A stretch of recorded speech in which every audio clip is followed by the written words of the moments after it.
والله يدعو إلى دار السلام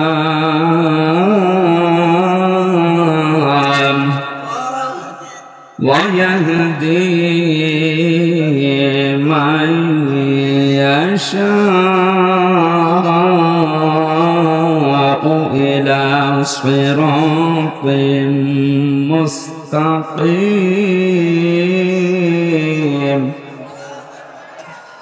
للذين أحسنوا الحسنى وزيادة صدقت يا ربنا اللهم صل على سيدنا مولانا محمد وعلى آل سيدنا مولانا রসুল আমার ভালোবাসা রসুল আমার আলোবাসা রসুল আমার প্রেম বিরহের মূল আলোচনা রসুল আমার কাজে কর্মের অনুপ্রেরণা আলহামদুলিল্লাহ।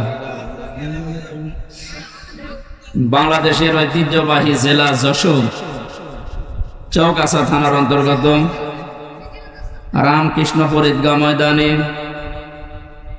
মহাবিশ্বের মহাবিশ্বর আমাদের মালিক আমাদের মনিব মহান রব্বুল ইজ্জাত ওয়াল জালালের মুখের পবিত্র বাণী কোরআন কারীম ঐতিহাসিক তাফসীরুল কোরআন মাহফিল 2024 শ্রদ্ধাভাজন সভাপতি বিশিষ্ট আলেমে দ্বীন জনাব মাওলানা মুখতার আহমেদ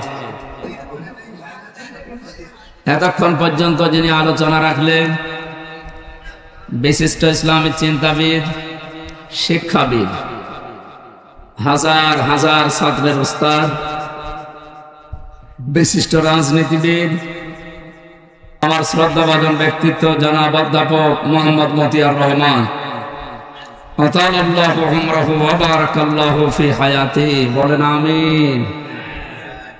মঞ্চে বসা উলামায়ে কেরাম, সামনে বসা মুসলমান ভাইরা, পর্দার আড়ালের সম্মানিতা মা এবং বোনেরা, প্রশাসনের ভাইরা, প্রাণ প্রিয় যশোরবাসী, আল্লাহর দরবারে শুকরিয়া জানাচ্ছি যিনি আমাদেরকে এই প্রচন্ড গরমে কখন বৃষ্টি নেমে যায় বলা যায় না, এই জন্য আমি তাড়াতাড়ি চলে এসেছি। স্যারের আলোচনা এখন শুনতে পারলে আমাদের ভালো হতো। এখন শীতের সময় না তো, আজকে দুপুর বেলা ছিল আমার সেই বাঘারপাড়া খাজুরা, যাওয়ার আধা ঘন্টা আগেও বৃষ্টি হয়ে গেছে। এই জন্য এখন যেহেতু কোনো গ্যারান্টি ওয়ারেন্টি নেই কখন বৃষ্টি নেমে পড়ে, এই কারণে আমি তাড়াতাড়ি চলে আসলাম। যে বাড়িতে এসে বসেছিলাম খাবার আনতে, বললাম খাবার আনতে 40 মিনিট লাগছে, তো ছাতা খেয়ে আসতে আমার মনে হয় রাত 10টা পার হয়ে দিল। যদি বৃষ্টি নেমে পড়ে আপনাদের আয়োজন সব দেখা যাচ্ছে বেস্তে গেল, মানুষ কষ্ট করে এসেছি। দুনিয়ার সব কাজ বাদ দিয়ে দল মত নির্বিশেষে আল্লাহর কোরআনের মহব্বতে বাড়ি থেকে পর্যন্ত চিনি নিয়ে আসলেন, আমরা খুশি হয়ে বলছি আলহামদুলিল্লাহ। রব্বানা লাকাল হামদ হামদান কাসীরান তাজ্জিবান মুবারাকান ফীহি ইয়া রাব্বি লাকাল হামদু কামা ইয়ানবাগি লিজালালি ওয়াজহিকা ওয়া আযীমি সুলতানিক। বিশ্বনবী জানিয়েছেন এক সাহাবী এই দোয়াটা পড়ছিলেন নামাজের পরে। নবীজি ডাক দিয়ে বললেন, সাহাবী আমি নবী, তুমি নবী না, আমি যা দেখতে পাই তুমি তা দেখতে পাও না। তুমি যখন এই কথাগুলো বলছিলে নামাজে, আল্লাহর ফেরেশতারা দেখলাম তোমার জীবনের নেকি লেখার জন্য প্রতিযোগিতা করছে, কে কত বেশি নেকি লিখতে পারে। আমরা যেহেতু এটা পড়লাম, এখন ফেরেশতাদের কাজ হবে আমাদের আমলনামায় তারা প্রতিযোগিতা করে নেকি লেখা আরম্ভ করবে ইনশাআল্লাহ। এত আওয়াজ কানে আসলে আমার তো জানা কথা ভুলে যাবে সাথা। আর একবার দরুদ শরীফ পড়বো, এর ভেতরে যদি আমার কানে আওয়াজ আসে আমি মোনাজাত করে বাড়ি চলে যাব। আল্লাহুম্মা সাল্লি আলা সাইয়্যিদিনা মাওলানা মুহাম্মাদ ওয়া আলি সাইয়্যিদিনা মাওলানা। এটা রেকর্ড হচ্ছে, দেখেছেন কতগুলো কিরমান কাতিবি, কালকে ছড়িয়ে দেবে এই দৃশ্য। ওখানে লেখা আছে না, দেখেন তো, যশোর চৌগাছা, সারা বাংলাদেশের 560টার উপরে থানা, এখন সব জায়গায় কালকে ছড়াবে। আপনাদের দৃশ্য দেখে ওরা জানাবেন যে এই যশোরের মানুষ এমনি একটা ঝামেলায় আছে, আপনাদের জেলা ইয়ে যেন আছে চাকলা দাঁড়ানো তারে নিয়ে। সে যাই হোক, নারায়ণগঞ্জে গেলে এক আল্লাহর ওলি আছে 72 রাকাত তাহাজ্জুদ নামাজ পড়তো, ওরা নিয়ে এক জানতো না, আছে জেলার লোক। আর যশোরে আছে আল্লাহর ওলি, দেখুন এ তার তাহাজ্জুদ পড়ে না, অন্য জায়গায় যায়। তো এমনি আপনাদের এক বদনাম আছে। এরপরে যদি কোরআনের অনুষ্ঠানে এই করেন তা আপনাদের তো বদনাম ছড়াবে কালকে। সুনামের জন্যে কোরআনের আয়োজন করে যদি বদনাম হয়ে যায়, আমার মনে হয় এটা না দিয়ে অন্য কিছু করার দরকার ছিল। নিজেদের দায়িত্ব নিয়ে চুপ করেন, ভাই বদনাম হয়ে যাচ্ছে, চুপ করেন। খুলনা আমার বিভাগ তো, এই জন্য একটু ঝামেলা বেশি। আমরা কোরআনে প্রবেশ করছি, আর কোরআন কিভাবে মানুষের কাছে বলতে হয় এটার ধারণা আল্লাহ দিয়েছেন। আমার মন মতো বললে হবে? এটা কি মমতাজের কনসার্ট নাকি? যা আছে সব দলিয়ে দিলাম। কোরআনে কারীম জানাচ্ছে যে এইভাবে মানুষকে শোনাও, কিতাবুন উনজিলা ইলাইকা ফালা ইয়াকুন ফি সাদরিকা হারাজুম মিনহু লিতুনজিরা বিহি ওয়া যিকরা লিল মুমিনিন। বলেন আল্লাহু আকবার। সূরা আরাফের 2 নম্বর আয়াতে আল্লাহ বলেন, হে নবী, এই যে একটা কিতাব, এটা আপনাকে আমি দিয়েছি, এটা শুধু সোমা খাবেন আর তাকের উপরে রেখে দেবেন। এদিকে তাকান, কোরআনকে আল্লাহ এই জন্য আমাদেরকে দিয়েছেন যে শুধু সোমা খাবেন আর মাথার উপরে রেখে দেবেন। জবাব দেন, এটা ক্লাস চলছে, ছাত্রের মতো বলবেন, এই জন্য দিয়েছেন। আল্লাহ পাক বলেন, হারাজুম মিনহু লিতুনজিরা বিহি, এ কোরআন প্রচার করবেন, মানুষের কাছে সতর্ক করবেন এইটা দিয়ে। কিন্তু একটা বিষয়, এই যে সাদরিকা আছে, এ কোরআন প্রচার করতে গিয়ে, তাফসীর করতে গিয়ে আপনার মনের ভেতরে যেন কোনো সংকীর্ণতা কাজ না করে, দ্বিধা দ্বন্দ্ব ভয় ভীতি এগুলো আপনার কাছে যেন না আসে। কারণ কোরআন প্রচার করতে গেলে এরকম কিছু আসবে, এটা আমি আল্লাহ জানি। হারাজন শব্দের ব্যাখ্যা পেয়েছি তাফসীরে আমি 2টা। 1 নাম্বার, হে নবী, আপনি যখন কোরআন প্রচারে যাবেন, তাফসীর করে শোনাবেন, দেখবেন অনেক মানুষ এমন সামনে বসা আছে, তারা কোরআনের বক্তব্য না বোঝার কারণে মন খারাপ করবে। এ ধরনের মানুষ দেশে নেই। আল্লাহ যেটা বোঝাতে চাই, হয়তো ওর মেধা ওই রকম নেই, ওর মাথায় ওই রকম ব্রেন নেই, ও না বুঝে আন্দাজে এক ধারণা করে হয় মন খারাপ করে, না চলে যায়। 2 নম্বরে, আবহমান কাল থেকে এই পৃথিবীতে এমন এমন নিয়ম নীতি ইসলাম মনে করে মানুষ পালন করছে, যেটা আসলে ইসলামে নেই। আপনি যখন কোরআনের ব্যাখ্যা করতে যাবেন, ওইগুলো তো টিকবে না, ওগুলো সব বাদ চলে যাবে। এতদিন যারা ইবাদত মনে করে ওইটা পালন করছে, জীবনেও তারা আপনার কথা শুনবে না, আন্দাজে তখন আপনার প্রতি খারাপ ধারণা করবে। তখন বলবে, এরা আল্লাহর ওলি মানে না, এরা পীর বুজুর্গ মানে না। কোরআনে কারিমে আল্লাহ আয়াতের পরে এই জন্যই এই শব্দগুলো এরপরে লাগিয়েছেন, ইত্তাবিউ মা উনজিলা ইলাইকুম মির রাব্বিকুম ওয়া লা তাত্তাবিউ মিন দুনিহি আউলিয়া ক্বালিলাম মা তাযাক্কারুন। ইত্তাবিউ বহু বচন দিয়েছেন আল্লাহ। ও যশোরবাসী, এ বাংলাদেশে যারা একামতে দিনের দায়িত্ব পালন করে, এ মানুষগুলো এই বিশ্বাস নিয়েই একামতের দিনের রাস্তায় এসেছে যে এই দায়িত্ব পালন করতে গিয়ে যত সময় যাবে আমি জান্নাতের দিকে এগিয়ে যাব। এটা অন্তত যারা করছে, তারা যদি নাও করে, আমি করি ব্যক্তিগতভাবে। দিন কায়েমের জন্য একামতে দিনের দায়িত্ব পালন করতে যে সময়টুকু অর্থ যা কিছু ব্যয় হবে, আমার মেধা, যোগ্যতা, বক্তৃতা সব আমাকে জান্নাতের দিকে এগিয়ে নেবে। এই জন্য একামতে দিনের দায়িত্ব পালন করছেন যারা, নিজেকে ছোট মনে করবেন না, হীনমন্যতায় ভুগবেন না। আমি গ্যারান্টি দিয়ে যেতে পারি, আপনাকে আল্লাহ কোনোদিন জাহান্নামে দেবে না। কারণ দিন কায়েম করার জন্য যারা চেষ্টা চালায়, ওদের আর যাই করুক আল্লাহ জাহান্নামে দেবে না। এটা তো আমি বানালাম। আল্লাহ পাক বলেন, হাল আদুল্লুকুম আলা তিজারাতিন তুনজিকুম মিন আযাবিন আলীম।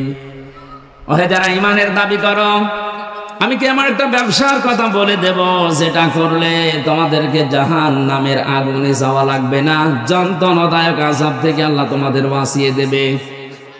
এই ব্যবসার কথা বলতে গিয়ে আল্লাহ যে সমস্ত জিনিসের নাম দিয়েছেন, তার 3 নাম্বার এইটা। এই পৃথিবীতে আল্লাহর দিন কায়েমের জন্য যারা জান আর মাল দিয়ে চেষ্টা চালায়, আল্লাহ পাক বলেন যালিকুম খায়রুল লাকুম, এইটাই ভালো কাজ। আমি আজকে 500টা ভালো কাজের ব্যাখ্যা করার জন্য বাঘারপাড়ার খাসুরাতে বসেছিলাম, কিন্তু ওদের সময় কভার করেনি। একটা মাত্র ভালো কাজের ব্যাখ্যা ওখানে দিয়েছে। আল্লাহ যে আহসানু আমালার কথা জানিয়েছেন, যে আমি ভালো কাজ তোমাদের কাছ থেকে দেখতে চাই। পৃথিবীতে আল্লাহর দৃষ্টিতে যত ভালো কাজ আছে, তার 1 নাম্বার কাজ হচ্ছে আনাকিমুদ্দিন, দিন কায়েম করা। কোরআন এরকম 500টা আছে। এটা আমাকে জেলখানার ভেতরে বাংলাদেশের জীবন্ত শহীদ এটিএম আজহারুল ইসলাম, ওনার কাছে অনেকগুলো বই দেখেছিলাম, ফাঁসির কন্ডেম ছেলে। মাঝে মাঝে আমার কাছে পাঠিয়ে বলতো যে হামজাকে দেবে, এগুলো যেন পড়াশোনা করে বাইরে মানুষদেরকে ডেলিভারি দিতে পারে। আল্লাহর ওই বান্দাকে আল্লাহ যেন দ্রুত আমাদের ভেতরে ফিরিয়ে দেন, বলেন আমিন। তা জীবন্ত শহীদ লোকটা। যে সমস্ত মিথ্যা অপবাদগুলো দিয়ে ইসলামী আন্দোলনের একামতে দিনের দায়িত্বশীল মানুষগুলোকে দুনিয়া থেকে বিদায় করে দিয়েছে, পৃথিবী এখন প্রমাণ পাচ্ছে, দেখতে পাচ্ছে এগুলো পুরাটাই প্রতিহিংসার ফসল। এটাও তো বানালাম নাকি? শহীদ মীর কাশেম আলী, শহীদ আব্দুল কাদের মোল্লা রহমতুল্লাহ আলাইহে, গত কয়েকদিন আমি গিয়েছিলাম ফরিদপুরের মোল্লা সাহেবের কবরে। আমি ছোট থেকে বড় পর্যন্ত যতগুলো মানুষের সাথে ওই গ্রামে মিশেছি, প্রত্যেকটা মানুষ বলছে না, যাকে ফাঁসি দেওয়া হয়েছে এটা ওই কসাই কাদের না, তিনি আব্দুল কাদের মোল্লা। গোলাম মাওলা রনি সাহেব ওনার সাথে জেলে ছিলেন। রনি সাহেব এসে পৃথিবীর মানুষকে জানিয়েছে, মোল্লা ভাই আমাকে জানিয়েছে, রনি বাইরে যদি যেতে পারো, আমি তো আর যেতে পারলাম না, পৃথিবীর মানুষকে জানিয়ে দিও আমি কিন্তু কসাই কাদের না, আমি আব্দুল কাদের মোল্লা। যে অভিযোগে আমাকে অভিযুক্ত করে দুনিয়া থেকে ওরা বিদায় দিচ্ছে, আল্লাহর কসম আমি এই দোষে দোষী না। উনি কেন বলবে? আমি নিজেও তো বলছি। আমাদের 3টা বছর জেলে রেখেছিল, কয়েকদিন আগে আমার এই মামলা পুরা ওরা ঢিসমিস করে দিয়েছে, একেবারে বেকসুর খালাস দিয়েছে। তাহলে আদালত থেকে প্রমাণ পেয়েছে যে আমি নির্দোষ, আমার কোনো দোষ নেই। কথা বলেন এখন। এই যে মোবাইলটাও 3 বছর পরে ফেরত দিল। তন্ন তন্ন করে খুঁজেছে। এটা গ্রামের বাড়ি থেকে শুরু করে একেবারে যেখানে থাকি, আমি আকিস গ্রুপে ছিলাম, প্রত্যেকটা জায়গা চুল চেরা বিশ্লেষণ করে এই 3টা বছরের পর মাত্র 5-6 দিন আগে আমাকে আদালত বলেছে আপনি মুক্ত, কোনো দোষ আপনার পেলাম না। আমি আদালতে মনে হয় বলতে গেলাম যে আমার নিয়ে আদালত, এই 3টা বছর তো আপনার কাছে আমার মামলা ছিল, এতদিন পর্যন্ত তো বললেন না যে না এ মামলার কোনো মাল ম্যাটারিস নেই, কি দেখে বিচার করব, এখন বলছেন কেন? উনি এটাই বলতো যে হুজুর কিচ্ছু করার নেই, আমার হাত বাঁধা। কি বাধা বলেন বলেন? এদেশের 1628টা চেয়ার আছে, এই চেয়ার না, 1628টা চেয়ারের 1627টা চেয়ারে হাত বাঁধা ছিল, শুধু একটা চেয়ারের হাত খোলা ছিল। যারা এই কাজ করেছে আমরা এখন আহ্বান জানাবো, বাংলাদেশ যেহেতু দ্বিতীয়বার স্বাধীন হয়েছে, 1700-র উপরে জীবন দিয়েছে ছাত্র আর ছাত্রীরা, সুতরাং এই স্বাধীন দেশে আমরা আর কারো হাত বাঁধা দেখতে চাই না। এদেশে যত হাত বাঁধা আছে সব যেন আমার এই বিচারপতির মতো খুলে যায়। প্রত্যেকেই যদি স্বাধীনভাবে হাত খোলা কাজ করতে পারে, 1,10,000-এর উপরে এখন মামলার আসামি জেলখানায় আছে। আমার মনে হয় কমপক্ষে 80,000 মানুষ এমনিতে বের হয়ে যাবে যদি হাত খোলা বিচারপতি পাওয়া যায়। আমি আশা করছি 3টা বছর আমাকে যেভাবে করেছিল, একামতে দিনের দায়িত্বে যারা ছিলেন আমার মনে হয় তাদেরকেও এইভাবে করেছিল। জালেমদের হাতে ক্ষমতা, চেয়ার, আইন আর কানুন বানানোর ক্ষমতা থাকার কারণে ওরা মন মতো যা ছিল তাই করেছে। আমারটা যেমন বেকসুর খালাস পেয়েছি, আল্লাহর কসম যেগুলো মারা গেল, শহীদ হয়ে গেল, এ মানুষগুলো জীবিত থাকলে কেউ বেকসুর খালাস পেয়েছে। তো কোরআনের পাখি শহীদ আল্লামা দেলাওয়ার হোসেন সাইদি রহমতুল্লাহ আলাইহি, অনেকে বলছে উনি মারা গেছে, কে বলেছে মারা গেছে? ওনাকে মেরে ফেলা হয়েছে, ওনাকে মেরে ফেলা হয়েছে, এর বাস্তব প্রমাণই ওনার হাসিটা। কথা বলেন। আমি নিজে আমার বাবার চা আছে, আমার চা আছে, যদি ইসলামের খুঁটিনাটি বিষয়গুলো আমি মেনে জান্নাতে যেতে পারতাম, কসম খোদার জীবনও আপনাদেরকে আমি দিন কায়েম করা লাগবে এই ঝামেলাপূর্ণ কথা বলতাম না। এটা যে কত বড় যন্ত্রণা! আল্লাহ যেহেতু ইত্তাবিউ দিয়েছেন যে সবাই মিলে অনুসরণ করো, সবাই মিলে ইত্তেবা করো, একজন করলে হবে না, এই জন্যই তো আমরা সবাইকে নিয়ে অনুসরণ করতে চাই। সুখবর একটা আছে, বাংলাদেশে ইসলামী দল যতগুলো আছে প্রকাশ্য শিরক এবং বেদাত যারা করে এরা বাদ দিয়ে অন্তত আল্লাহ একজন আছে, কেবলাকে কেবলা বলে মানে,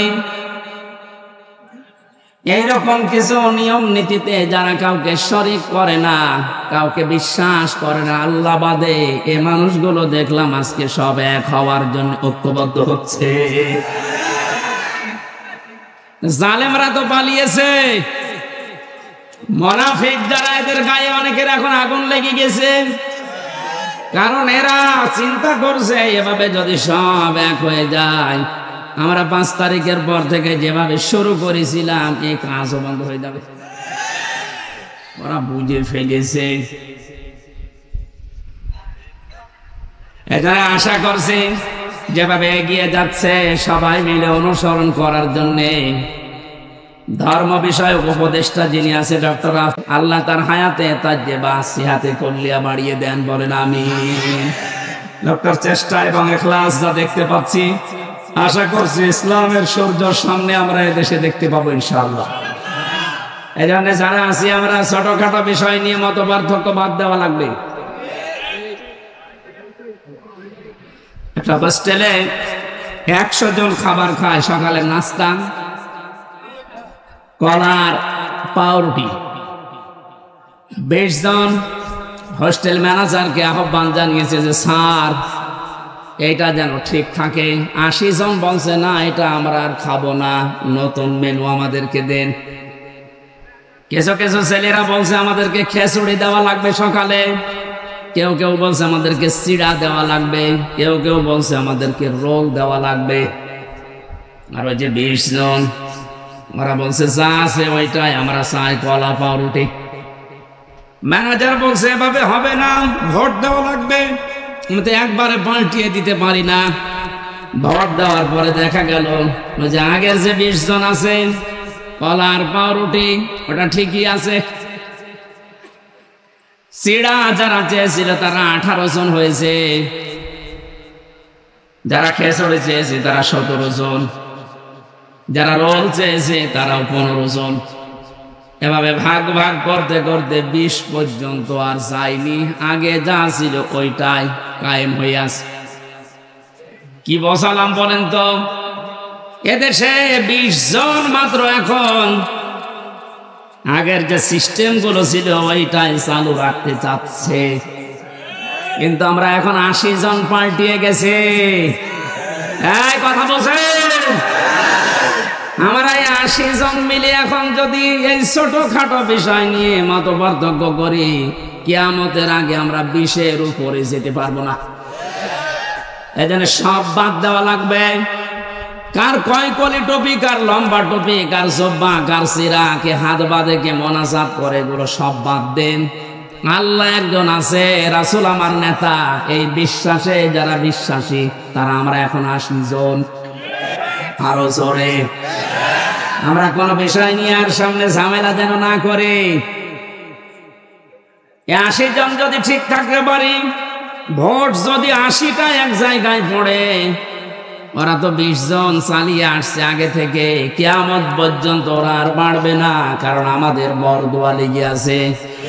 রব্বিলা তাদার আলাল আরদি মিনাল কাফিরিনা দাইয়ারা ইন্নাকা ইন তাদারহুম ইউদিল্লু ইবাদাকা ওয়ালা ইয়ালিদু ইল্লা ফাজিরান কাফফারা। বলেন আল্লাহু আকবার। হযরত নূহ দোয়া করেছিলেন, মাবুদ বহু চেষ্টা চালিয়েছি 9.5 বছরে, 900 বছর ধরে, এ মানুষ ভালো হয়নি।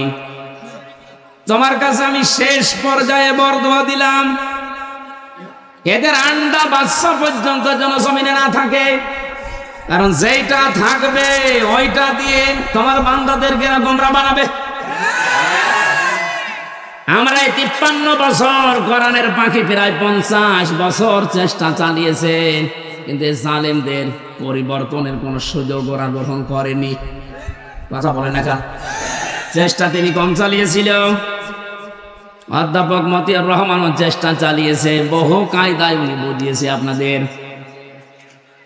কিন্তু 20 জনের যে অবস্থা, ও সারা জীবন কলা পাউরুটি যাবে। এই কথা বলছে না?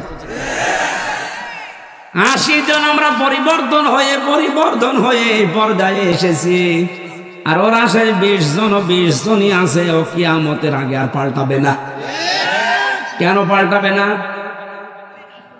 খাতামাল্লাহু আলা কুলুবিহিম ওয়া আলা সামিইহিম ওয়া আলা আবসারিহিম গিশাওয়া ওয়ালাহুম আযাবুন আযীম।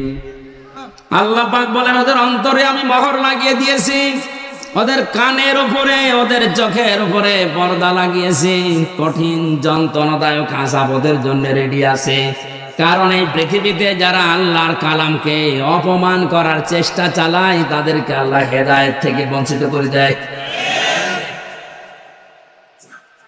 হযরত আব্দুল্লাহ বিন মাসউদ রাদিয়াল্লাহু তাআলা আনহু কোরআনে কারীমের সূরা রহমান নাযিল হওয়ার পর বিশ্ব নবীকে জানিয়েছিলেন, হে নবী, আমারে অনুমতি দেন আমি কাবার চত্বরে একটু তেলাওয়াত করি। ওনার কণ্ঠটা খুব সুন্দর ছিল। ডাক দিয়ে বলেন, ঠিক আছে, মন খুলে দিয়ে পড়তে থাকো। সূরা রহমান হচ্ছে কোরআনে কারিমের সবচাইতে সুন্দর সূরা। তিনি তেলাওয়াত আরম্ভ করলেন, আর রহমানু আল্লামাল কোরআন খালাকাল ইনসানা আল্লামাহুল বায়ান। তেলাওয়াত করছিলেন এভাবে, হঠাৎ আবু জেহেল শব্দ শোনার পরে এসে হযরতে আব্দুল্লাহ বিন মাসউদের কানের উপরে দিয়েছিলেন এক থাপ্পড়। কান দিয়ে গল গল করে রক্ত বের হয়ে ওই দিন থেকে তিনি চিরদিনের জন্য কালা হয়ে যান, আর শুনতে পাননি। এই যে বধির হয়ে গিয়েছিলেন কানে, বদরের ময়দানে আল্লাহ পাক কোরআনে কারিমের অপমানের শোধ নিয়েছিলেন। যখন আবু জেহেল ঠান্ডা ফ্রিজের মতো পড়েছিল মাছ আর মুহাব্বিসের বাড়ি খেয়ে, আব্দুল্লাহ বিন মাসউদ ওখানে যাবার পরে দেখলেন ঠান্ডা ফ্রিজ পড়ে আছে। বুকের উপর চড়ে বসলেন, ডাক দিয়ে বলেন, তা আবু জেহেল, তোমাকে আমি সময় দিলাম এখনো পর্যন্ত মুহাম্মদুর রাসূলুল্লাহর কালেমাটা মেনে নাও। আমি নবীর কাছে সুপারিশ করব, বিশ্ব নবী তোমারে মাফ করে দেবে। আবু জেহেল ডাক দিয়ে বলে, মাসউদ, আব্দুল্লাহর ছেলে মুহাম্মদ তোমাদেরকে জাদু করেছে, আমার পর্যন্ত আসতে পারে নাই। বলেন নাউজুবিল্লাহ। এখানে এখনো কথা বন্ধ হয়নি। এরা কি ইয়ারকি মারার জন্য এসেছে?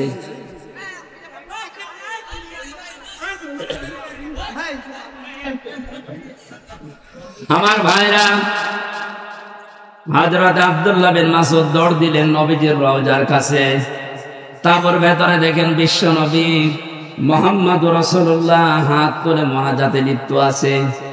তিনি দেখলেন মোনাজাত যখন চলছে, আমি আরেকবার যাই। ওই যে যারা পড়ে আছে এখনো মরে নাই, ওদের ভেতরে গিয়ে দেখলেন আবু জেহেল এখনো খাচ্ছে।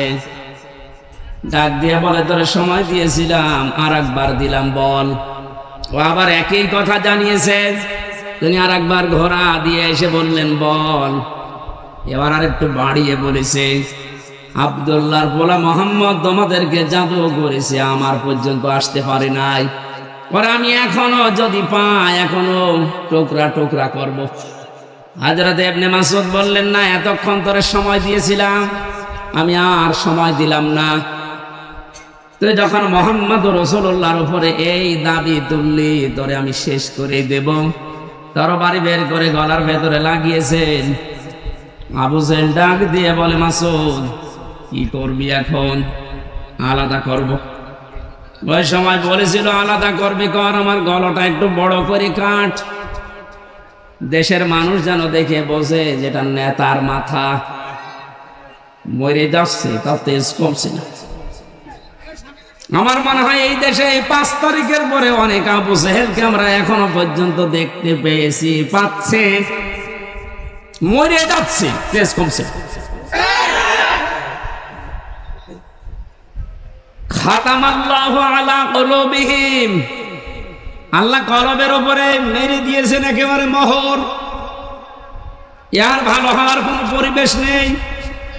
ইবনে মাসউদ চিন্তা করলেন, এর মাথাটা যদি নবীজির তাবু পর্যন্ত নিয়ে যেতে পারি, নবী আমার জন্য দোয়া করবেন। তিনি মাথা ধরে টানলেন, 2 হাত দিয়ে দেখেন নড়ে না। চিন্তা করলেন, মাথা এত ভারী হয়ে গেল কি করে? কাছে যে রশি ছিল, তরবারি দিয়ে কানের ছিদ্রি একটা, ওর ভেতরে বান্ধন দিয়ে তিনি টানতে আরম্ভ করলেন। দেখে না, নড়ে না। কি মাথায় এত ভারী হয়ে গেল কি করে? 2 কান ছিদ্রি করলেন। 2 কানের ভেতরে রশির অগ্রভাগ 2টাই ঢুকিয়ে যখন সুন্দর করে বাঁধন দিয়ে অপর ভাগ ধরে টান দেওয়া আরম্ভ করলেন, এবার মাথা নড়া আরম্ভ হয়েছে। চিন্তা করেন, এতক্ষণ পর্যন্ত মাথা টান দিয়েছি, নড়ে না, এখন নড়ছে কোন কারণে? আল্লাহ রাব্বুল আলামিন বোঝাতে চেয়েছে, মাসউদ, আমার কোরআন কাবার সামনে তেলাওয়াত করার কারণে এই লোকটা তোর কানের ওপরে থাপ্পড় দিয়ে একটা কান নষ্ট করে দিয়েছিল। আমি আল্লাহ আজকে তোর হাতে ওর 2 টাকা নষ্ট করে দিয়ে প্রতিশোধ নিলাম। পরকালে কি করব এটা আমি আল্লাহ জানি। আমি যেটা বোঝাতে চাচ্ছিলাম, এই পৃথিবীর ময়দানে কোরআনে কারিমের গায়ে যারা হাত দেয়, অপমান করার চেষ্টা করে কোরআন কেন্দ্রিক কোন বিষয়ের সাথে, আল্লাহ পাক কিন্তু দুনিয়াতে তাদের শাস্তি দিয়ে দেখিয়েছেন। কুমিল্লায় মন্দিরে যারা দেবতার পায়ের কাছে কোরআনে কারিম রেখেছিলেন, আজ কিন্তু ধরা পড়ে যাচ্ছে। দশ ছাপিয়েছে ইসলামী আন্দোলন যারা করে, একামতের দিন যে এরা করেছে, দুনিয়া উল্টিয়ে যাবে। কখনো একামতের দিনের কোন নেতা কর্মী দেবতার পায়ে কোরআন রাখবে আমি বিশ্বাস করি না। ওরা হেফাজত ইসলামের উপরে চাপাতে চেয়েছিল যে কোরআনেরা মে মাসের 5 তারিখে আগুন লাগিয়েছে। এটা এখন প্রমাণ হচ্ছে আগুন দিয়েছে কে? আপনাদেরকে হেদায়েত থেকে বঞ্চিত করে দিয়েছে আল্লাহ এমনিতেই না, প্রমাণ এইটাই। কারণ কোরআনের উপরে যারাই হাত দেয় তাদের কপাল আল্লাহ নষ্ট করে দেয়। আমার ভাইরা, আমরা সবাই মিলে অনুসরণ করব। কারণ হচ্ছে আমি একা একা অনুসরণ করার কথা আল্লাহ এখানে দেননি, বহু বচন দিয়েছেন। এজন্য সবাইকে নিয়ে অনুসরণ করতে চাচ্ছি। কিন্তু যাদের কপালে কোরআনের কারণে মোহর মারা আছে এই 20 জন, কলা পাউরুটি যারা চেয়েছে ও মরণ পর্যন্ত ওইটা চাইবে। ওরা চাইতে থাক, আমরা তো এখনো 80 কয়জন? 80 বলেন বলেন, আরো জোরে বলেন আর একবার। 80 জন যদি আবার ভুল করেন, 20 কিন্তু আবার আসবে। ভুল করা যাবে? বলেন, একটু মিলিয়ে দেখেন তো কোথায় 80 আর কোথায় 20। এরপরও আমরা পারি না, কারণ আমরা কেউ 18, কেউ 17, কেউ 15, কেউ 14। আর ওরা যেহেতু আবাহমান কাল থেকে আসতেছে 20। আমরা আর এই 17, 18, 19-এ থাকবো না, আমরা এখন 80 হয়ে যাবো ইনশাআল্লাহ। সময় যেহেতু সামনে আসছে, আমরা 80 হব না 20 থাকবো ইনশাআল্লাহ। এটা করতে হলে সবাই মিলে আজ অনুসরণ করা লাগবে আল্লাহ যেটা দিয়েছে। তার নাম কি? বলেন বলেন। আল্লাহ পাক আয়াতের পরবর্তীতে জানিয়েছেন, ওয়ালা তাত্তাবিউ মিন দুনিহি আউলিয়া। কোরআন বাদ দিয়ে পৃথিবীর কোন ওলি আল্লাহর অনুসরণ করার দরকার নেই। প্রশ্ন আসতে পারে, আল্লাহ কি তার ওলিদের বিরুদ্ধে? না। সূরা ইউনূসের ৬২ নম্বর আয়াত, 11 নম্বর পারার 15 নম্বর পৃষ্ঠার 1ম নম্বর লাইনে আছে, আলা ইন্না আউলিয়া আল্লাহি লা খাউফুন আলাইহিম ওয়া লা হুম ইয়াহজানুন। আল্লাহ পাক বলেন, কোনো ভয় নেই, কোনো চিন্তা নেই। আমার ওলি যারা, তাদের কোনো ভয় চিন্তা নেই। তাদেরকে সতর্ক করলাম, সুসংবাদ জানালাম, এদের ব্যাপারে তোমরা সাবধান থাকবা, এদের ভয় চিন্তা নেই। অথচ সূরা আরাফের 3 নম্বর আয়াতে বললেন কোনো অনুসরণ করার দরকার নেই। ওই আয়াতের সাথে আয়াতের কোনো মিল পাচ্ছি না। তাহলে আল্লাহর কথাও চাচা এরশাদের মতো সকালে একটা বিকালে একটা।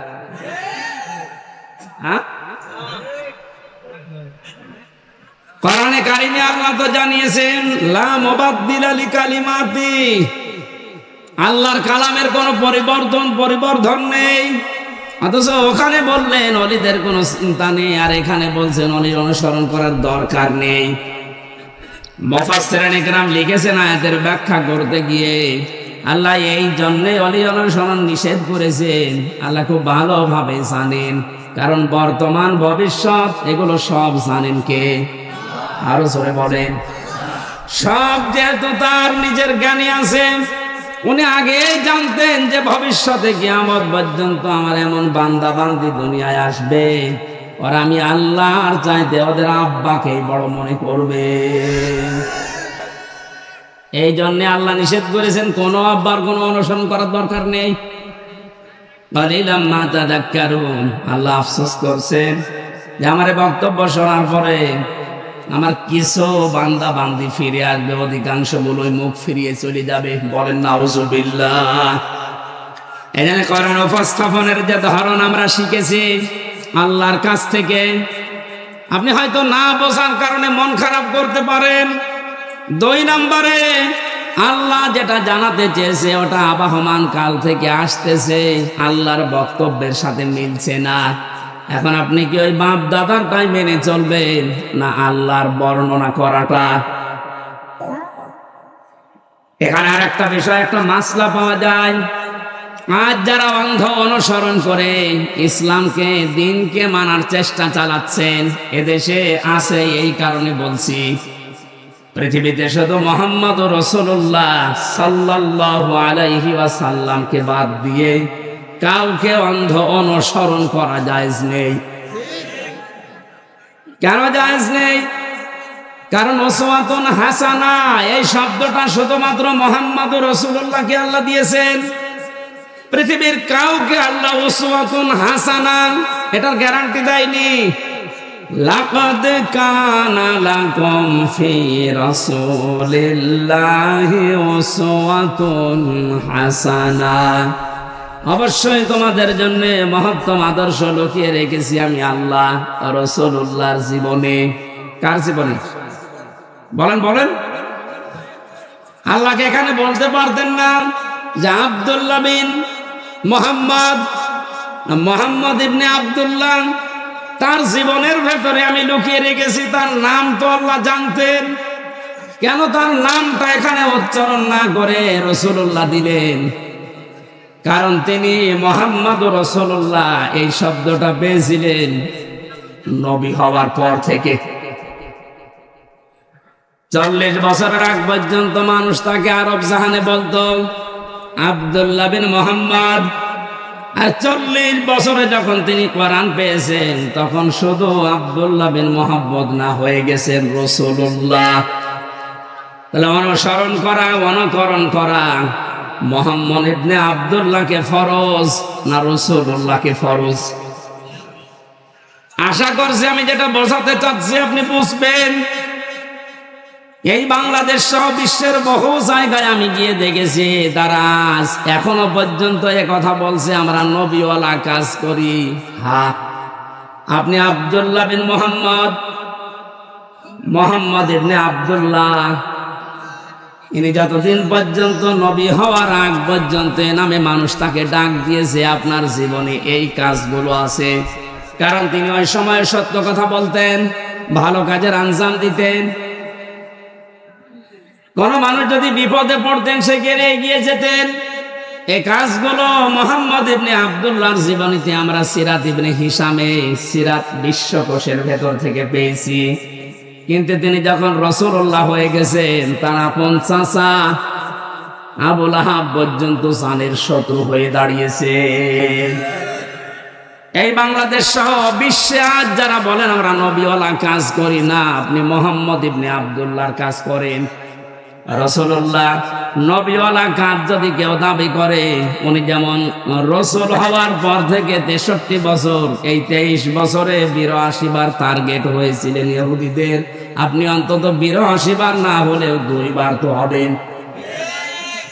আপনাকে ইহুদি, খ্রিস্টান, মুশরিক সবাই ভালোবাসে, সবাই ভালো বলে, বুঝতে হবে আপনার কাজ এখনো রাসূলুল্লাহর কাজ হয়নি। এটা আমাদের অনুসরণ করা দরকার এখন থেকে। মুহাম্মদ ইবনে আব্দুল্লাহ না রাসূলুল্লাহ? আরো জোরে। আল্লাহ রাব্বুল আলামিন রাসূলুল্লাহকে অনুসরণ, অনুকরণ করার তৌফিক আমাদেরকে যেন দান করেন, বলেন আমিন। এখানে অনুসরণ করার জন্য 27টা পয়েন্ট আমি পেয়েছি তাফসিরে। বিশ্ব নবীকে অনুসরণ করা লাগবে এই কারণে, قل إن كنتم تحبون الله فاتبعوني يحببكم الله إلى آخر آيات। সূরা আলে ইমরানের 31 নম্বর আয়াতে আল্লাহ জানিয়েছেন, হে নবী, মানুষকে আপনি কথা বলেন যদি আল্লাহকে ভালোবাসিয়ে দাবি তারা করে, তারা যেন আপনার অনুসরণ করে। শব্দের দিকে খেয়াল করেন। ফাত্তাবিউনি, আমার অনুসরণ করো। এখন এই অনুসরণটা মাস্ট বি করাই লাগবে 1 থেকে 40 না 40 থেকে 63। এই সহজ কথাগুলো আপনি বুঝতে চান না, খালি ফতোয়াবাজি করেন কেন বলেন তো? 1 থেকে 40 বছর পর্যন্ত এই পৃথিবীতে কেউ যদি মোহাম্মদ ইবনে আব্দুল্লাহকে না মানে অনুসরণ না করে সে জান্নাতে যাবে না। একটা হাদিস দেখান, কোরআনের একটা আয়াত বলেন। কিন্তু মোহাম্মদ ইবনে আব্দুল্লাহ থেকে যখন রাসূলুল্লাহ হয়ে গেছেন, আমরা সবাই এখানে জানি উনি রাসূল হয়েছিলেন কত বছর বয়সে? আর জোরে বলেন। 40 থেকে 63, কত? এই 23 বছরের 1 সেকেন্ডও যদি কেউ না মানে সে কাফের। ফতোয়া নতুন করে বানানো লাগবে? আল্লাহর কোরআন জানিয়েছে রাসূলুল্লাহকে অনুসরণ করা মাস্ট বি ফরজ। ওমা আতাকুমুর রাসূল, আল্লাহ কিন্তু ওমা আতাকুম মুহাম্মদ ইবনে আব্দুল্লাহ দেননি। শব্দগুলো একটু খেয়াল করে পড়তে পারেন না? ওমা আতাকুমুর রাসূল, তোমাদের কাছে রাসূল যা নিয়ে এসেছেন ফাখুযুহু, ওটা আঁকড়িয়ে ধরো। ওমা নাহাকুম আনহু ফান্তাহু, জানহু হুরমার যায় রাসূলুল্লাহর দিকে। তোমাদেরকে রাসূলুল্লাহ যা নিষেধ করে ওইগুলো ছেড়ে দাও। আত্তাকুল্লাহ, আল্লাহকে ভয় করো। ইন্নাল্লাহা শাদীদুল ইকাব, অবশ্যই আল্লাহর আযাব বড় কঠিন। এবার আসেন তো আয়াতের মূল শিক্ষায়। বিশ্ব নবী মুহাম্মদুর রাসূলুল্লাহ আমরা সবাই স্বীকার করে নিচ্ছি যে উনি হয়েছিলেন 40 বছরে, না জন্মের পরেই? আরো জোরে বলেন। ওনাকে অনুসরণ করা লাগবে কি মুহাম্মদ ইবনে আব্দুল্লাহ হিসাবে না রাসূলুল্লাহ হিসাবে? রাসূলুল্লাহ হিসাবে অনুসরণ করলে এখানে ফাত্তাবিউনি দিয়েছেন। আল্লাহকে ভালোবাসিয়ে দাবি যদি করে থাকো, এখানে ইহুদি খ্রিস্টান বৌদ্ধ 4500 ধর্মের লোকেরা আছে, প্রত্যেকেই তার দেবতা বলেন, ভগবান বলেন, গড বলেন, যাই বলেন সবাই কিন্তু বোঝাতে চায় কাকে? বলেন বলেন। কিছু রূপক জিনিস হয়তো তারা বানায়, কিন্তু আসল কিন্তু আল্লাহ। আপনি হিন্দুদের বিপদে পড়লে দেখবেন রূপক যে 12 মাসে 13 পূজা করে, 33 কোটি দেবতা ওদের, একটার উপর পূর্ণ বিশ্বাস ওদের নেই। ওদের বিশ্বাসও একজন আছে। আমার তো অনুষ্ঠানগুলো ভারতে বেশি থাকতো আগে, 17, 18, 19 সালে আমি ভারতেই বেশি ছিলাম। দেখেছি ওই সমস্ত জায়গায় বিপদে পড়লে হিন্দু ড্রাইভার আমার যে চালিয়ে নিয়ে যেত কলকাতায়, ও বেটা হিন্দু মানুষ, ভগবানকে ডাকা বাদ দিয়ে বিপদে পড়লে, চরম বৃষ্টি যখন, তখন বলছে ওপরওয়ালা একজন আছে। আমার বাস্তব জীবনে আমি দেখেছিলাম চরমনায়, বরিশালে যখন ছোটবেলায় যেতাম, ওই সময় তো ব্রিজ ছিল না, নৌকায় যাওয়া লাগতো, লঞ্চে যাওয়া লাগতো। একবার ওঠার পরে দেখি বিশাল ঝড় উঠেছে। আমরা যারা মুসলমান পড়ছি লা ইলাহা ইল্লাল্লাহ, লা ইলাহা ইল্লা আনতা সুবহানাকা ইন্নী কুনতু মিনাজ জালিমিন। সামনে দেখলাম দাদা আর দাদি বসে আছে হিন্দু, ওরা পড়ছে লা ইলাহা ইল্লাল্লাহ। বললাম দাদা চেহারা দেখে মনে হচ্ছে অন্য ধর্মের, মুসলমান হয়েছেন কবে? বলছে না মুসলমান হয়নি, কালিমা পড়লেন। যে ঝড় উঠেছে ও কালী দুর্গার কাজ না, আল্লাহ লাগবে। ওরাও জানে যে একজন আছে, কথা বলেন ঠিক কিনা? যে যে ধর্মে তার নতুন নতুন রূপক অর্থে বানিয়ে নিয়েছে, কিন্তু আসল একজন আছে, এ কথা সবাই যেহেতু বলছে, আল্লাহ এ কথাই জানাতে চাচ্ছেন।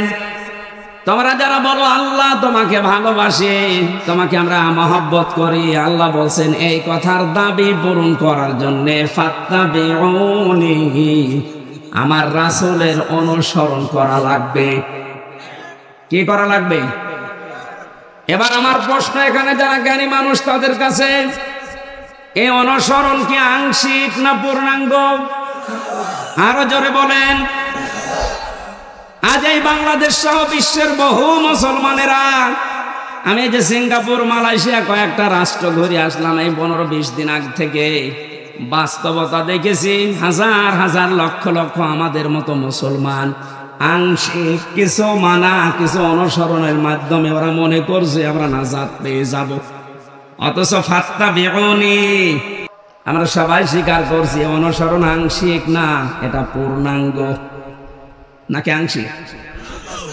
পূর্ণাঙ্গ অনুসরণ করবেন আপনি। এখন অনুসরণ যখন আরম্ভ করবেন, আল্লাহ বলেন ওয়াগফির লাকুম যুনুবাকুম, দুইটা জিনিস আমি দেব। এক নম্বরে জীবনের যত অপরাধ আছে জাম্বন না দিয়ে যুনুব বহু বচন দিয়েছেন।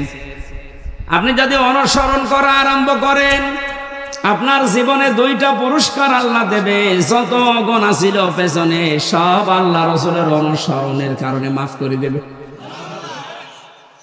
দুই নম্বরে আল্লাহ পাক যদি কাউকে মাফ করে দেয়, তার জন্য বানানো জান্নাত দেবে। এ কথা মানেন তো? এবার আসেন আমার মূল শিক্ষাটাই। এই বাংলা সহ বিশ্বের যত মুসলমানেরা আজ আমরা আংশিক অনুসরণ করে মনে করছি যে না আমরা আল্লাহর ভালোবাসা মহব্বত পেয়ে গেছি। আপনি হয়তো নামাজে রাসূলকে মানেন, রোজাতে রাসূলকে মানেন, হজ করতে গিয়ে রাসূলের অনুসরণ মতো হজ করেন, যাকাত দিতে গিয়ে রাসূলুল্লাহর অনুসরণ করেন। বিশ্ব নবী যে বিচার করেছিলেন কোরআন দিয়ে, সেইটাই আপনি আর রাসূলকে মানেন না, তখন মেনে নিয়েছেন ব্রিটিশকে। আরো আসতে বলেন, আপনার অনুসরণ কি আংশিক হয়েছে না পূর্ণাঙ্গ? আংশিক অনুসরণের মাধ্যমে আল্লাহর মহব্বত ভালোবাসা পাওয়া যাবে না। আর আল্লাহর মহব্বত যদি পাওয়া না যায়, জান্নাতও যাওয়া যাবে না। কারণ আল্লাহ ইউহিব্বুকুমুল্লাহ দিয়েছেন, এটা মজারে বর্তমান, ভবিষ্যৎ, প্রেজেন্ট, ফিউচার। কোন মানুষ যখন পূর্ণাঙ্গ অনুসরণের জন্য সিদ্ধান্ত নিয়ে লেগে পড়বে, আল্লাহ পাক বলেন আমিও তাকে ভালোবাসা শুরু করব। এখানে কত জ্ঞানী মানুষ আছেন আপনার বিবেকের কাছে? আপনার আমার প্রশ্ন, আপনার শরীর থেকে শুরু করেন, এই 3.5 হাত বডি, আপনার পরিবার, আপনার সমাজ, আপনার রাষ্ট্র, আপনার আন্তর্জাতিক নীতি তাকান, সব জায়গায় অনুসরণ যদি পূর্ণাঙ্গ আপনি না করেন, আল্লাহর কোরআন বলছে আপনাকে আল্লাহ এখনো ভালোবাসা আরম্ভ করে নাই। তাহলে এই আয়াত অনুযায়ী বাংলাদেশে হাজার হাজার পীর আল্লাহর ভালোবাসা এখনো পায়নি। বেশি বলে ফেললাম। আশা করছি আমি যেটা বোঝাতে চেয়েছি এখন থেকে আর অপূর্ণাঙ্গ না, আমরা পূর্ণাঙ্গ অনুসরণ করতে চাই রাসূলুল্লাহকে। আর আজকের আমার তেলাওয়াতকৃত আয়াত ওইটাই, সূরা ইউনূস 25 নম্বর আয়াত, কোরআনে কারীমের 10 নম্বর সূরা। এটা 11টা রুকু আছে, 109টা আয়াত আছে। মক্কায় নাযিল হয়েছে। একটা আয়াত আর একটা আয়াতের আংশিক পড়েছি। আল্লাহ রাব্বুল আলামিন জানিয়েছেন। এবার আমি তাফসীর আকারে শুরু করছি, জবান খুলে পড়েন। আউযু বিল্লাহি মিনাশ শাইতানির রাজীম, বিসমিল্লাহির রহমানির রহিম।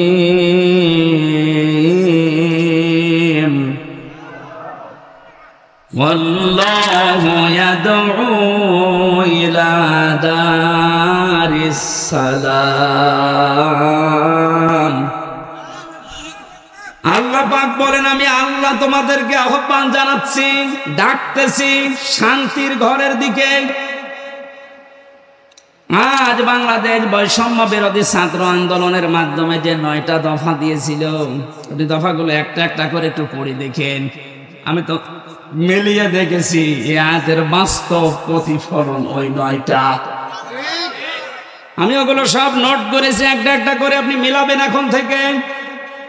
যারা আছেন যেখানে, দাঁড়িয়ে, বসে, শুয়ে, খুব অ্যাক্টিভ, আল্লাহ পাক বলেন আমি তোমাদেরকে ডাকি আমার শান্তির ঘরের দিকে। তামাম বাংলাদেশের এই 56,000 বর্গ মাইল মনে করেন একটা ঘর। এটা কি? আর জোরে বলেন। আল্লাহ যে ঘরের দিকে ডাকতেছে ওই ঘরের নাম জান্নাত। ওই ঘরের নাম কি? 8টা জান্নাতের যে দরজা আমরা নাম শুনি, জান্নাতের দরজা 8টা না 100টার উপরে আমি কোরআনে পেয়েছি। এ বিষয়ে একটা বইও লিখেছিলাম ওই সময়, যে জান্নাতের স্তর 100টা। তার ভেতরে দারুস সালাম একটা দরজার নাম। দারুস সালাম মানে শান্তির বাড়ি বা ঘর। আল্লাহ পাক এখানে ডাক দিয়েছেন যে তোমরা শান্তির ঘরে প্রবেশ করো। এই পৃথিবীর মানুষ যেটা উদাহরণ দিলে বসে বেশি, আমি ওইভাবে সেট করেছি। বাস্তবে আমরা দেখি একটা ঘর যদি কেউ বানাতে চায় বসবাসের জন্য, শান্তি পাওয়ার জন্য, ইসলাম শব্দটা এখানে আল্লাহ দিয়েছেন দারুস সালাম। সালাম সিলমুন, এখান থেকে ইসলাম, এর শাব্দিক অর্থ হচ্ছে শান্তি। কিন্তু কেউ যদি সুখ পেতে চায়, এর আলাদা একটা আরবি শব্দ আছে রহাতুন। রহাতুন মানে সুখ। রহাতুন মানে কি? ঘরের ভেতরে মানুষ সুখ পাওয়ার জন্যই প্রবেশ করে। এই যে এখান থেকে সারাদিন সারা রাত মানুষ কর্মজীবন শেষ করে যখন বাড়িতে যায়, ঘরে প্রবেশ করার সঙ্গে সঙ্গে একটা অজানা সুখ আপনাকে ঘিরে ধরে। আপনি একটা টের পান না। বাইরে যতক্ষণ আগে ততক্ষণ একটা আতঙ্ক কাজ করে, একটা ভয় ভয় কাজ করে। অথচ ঘরের ভেতরে 4 দেওয়াল দিয়ে যেটা আটকানো, কি আছে ওর ভেতরে, ওখানে গেলে একটা আলাদা শান্তি, ওই ভয়টা আল্লাহ যেন দূর করে দেয়। কথা বলেন ঠিক কিনা? আল্লাহ বলেন আমি এমন একটা ঘরের দিকে তোমাদেরকে ডাকছি যে ঘরে প্রবেশ করলেই তোমরা সুখ আর শান্তি দুইটাই পেয়ে যাবে। যেহেতু আমরা এখন একটা ঘর বানাবো, ঘর বানাতে প্রথমে খুঁটি দেওয়া লাগে। কি দেওয়া লাগে? খুঁটি বা পিলার দেওয়া লাগে। আল্লাহ যে ঘর বানাতে আমাদেরকে নির্দেশ দিচ্ছে যে শান্তির ঘরে প্রবেশ করো, এই ঘর যদি 56,000 বর্গ মাইলকে আপনি বানাতে চান, তাহলে 4টা খুঁটি আল্লাহর কাছ থেকে নেওয়া লাগবে। এই খুঁটিগুলো যদি কেউ ভারত থেকে নেয়, বিপদে পড়বে। ওরা এখন বিপদে আছে। হ্যাঁ, কথা বলে না কেন? ওরা বহু চেষ্টা চালিয়েছিল ওই সময় পাকিস্তান থেকে আমাদের এই চেষ্টাকে ভাগ করার জন্য। ওরা যেমন সাহায্য করেছে 7 সিস্টারের মাধ্যমে ওদের দেশকে ভাগ করার জন্য আমরাও সাহায্য করি। চালান আমরা শোধ দিয়ে দেব, আপনি যা করিয়েছেন আমরা ওইটাই করব। আপনারা ওই সময় ভাগ করে যদি আমাদের বন্ধু হয়ে যান, আমরাও কথা বলছেন। শুরু হয়ে গেছে অলরেডি। আলাদা পতাকা বানিয়ে উড়িয়ে দিয়েছে মণিপুরে। খেলা হবে না, খেলা আরম্ভ হয়ে গেছে। আপনারা যেমন আমাদের এতদিন বলেন আমরা বন্ধু, কারণ আপনাদের সেই পাকিস্তান আর এই বাংলাদেশ মাঝখানে ছিলাম, আমরা আলাদা করে দিয়েছি, এই জন্য আমরা আপনার বন্ধু। আমরাও পাশে তো দেখলাম ডক্টর ইউনূস প্রথমে এই ঘোষণা দিয়েছিল, এদেশকে অশান্ত করার জন্য যদি চেষ্টা চালান 7 সিস্টার থাকবে না। মানে যদি নাও করে, ওনার পেছনে যে দেওয়াল আছে তারা হয়তো একটু কাঁটি নাড়াচ্ছে। আন্তর্জাতিক যে বিষয়গুলো আমি এখানে বলতে চাচ্ছি না। যাই হোক, আমি এতটুকু টাচ দিলাম, ওরা আমাদেরকে পাকিস্তান থেকে আলাদা করে যদি ওরা বন্ধু হয়, ওদেরকে আমরা এই 7 সিস্টার 7টা অংশে ভাগ করে বন্ধু হব। আমরা তো ওরা একটা করেছিল, আমরা 7টা করে দিচ্ছি। আমরা আরো বড় বন্ধু না?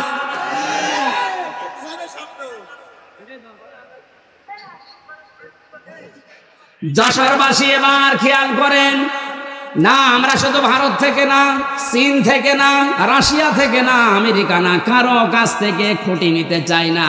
আল্লাহ যে খুঁটি দিয়েছে শান্তির ঘর বানাতে, আমরা ওই খুঁটি নেব। আমার কথার অর্থ বোঝার চেষ্টা করেন, খুব খেয়াল করে শুনবেন।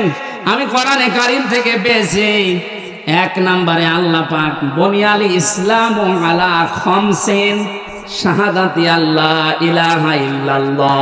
এই যে হাদিসটার ভেতরে 5টা বিষয় আছে, তার 4টা খুঁটি আমি সেট করেছি।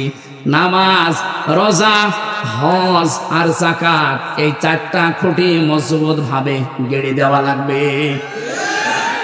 খুঁটি থাকলে হয় না, ঘরকে শান্তির ঘর বানাতে হলে বেড়া দেওয়া লাগে। কথা বলে না কেন? কোরআনে কারীম থেকে আমি বেড়া বের করেছি 4টা। 1 নম্বরে বেড়া, 1 নম্বরে বেড়ার নাম হচ্ছে রাজনীতির বেড়া। এটা যেহেতু চলছে এখন দেশে, এটা পরিষ্কার করা লাগবে। 4টা বেড়া দিতে হয়, চারদিকে দেওয়াল দেওয়া লাগে। 1 নম্বর দেওয়াল তুলতে হবে রাজনীতির দেওয়াল। এটা অলরেডি আরম্ভ হয়ে গেছে। এখন